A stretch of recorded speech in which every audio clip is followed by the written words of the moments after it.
BNP কি কাউকে সুরক্ষা দেওয়ার কথা বলা মানায়? আর বিএনপি কি কাউকে সুরক্ষা দিতে পারে? দিছে কখনো? এই সব ক্ষমতা কি বিএনপির আছে না ছিল? ক্ষমতা জিনিসটা কি, সেটা কিভাবে তৈরি হয়? বিএনপির যদি কাউকে সুরক্ষা দেওয়ার হিম্মত থাকতো তাহলে জিয়া তো নিহত হয় না, ইলিয়াস আলী গুম হয় না, সালাউদ্দিন চৌধুরী ফাঁসিতে যায় না, তারেক রহমান নির্বাসনে যায় না, বালুর ট্রাক ফেলা তার খালেদা জিয়াকে আটকাই দিতে পারে না। বিএনপি কি দেশকে আওয়ামী লীগের ফাঁসিবাদের হাত থেকে রক্ষা করতে পারছে? পারে নাই। বাংলাদেশের সবচেয়ে বড় রাজনৈতিক দল হয়ে অগাস্ট বিপ্লবের নেতৃত্ব দিতে পারে নাই। এই বিএনপি আগামীতে ক্ষমতায় যাইতে পারে, কিন্তু ওই ক্ষমতা সে রাখতে পারবে না, কারণ ক্ষমতা বিষয়টাই সে বুঝে না। দেখেন, বিএনপির জন্ম হইতো না 1975-এর 15ই আগস্ট না ঘটলে।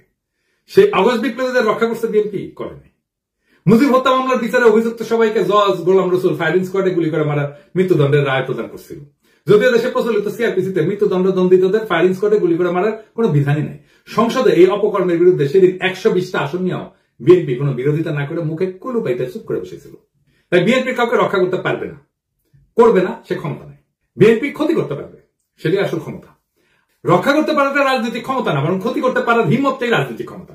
আমি এই প্রসঙ্গে বিস্তারিত আলাপ করছি আগের এপিসোডে।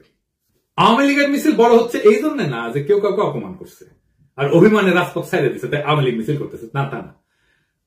বাংলাদেশে বিএনপি বা জামাত বা ছাত্রদের এনসিপির গ্রিন সিগন্যাল ছাড়া আওয়ামী লীগের বাপের ক্ষমতা নাই মিছিল করে।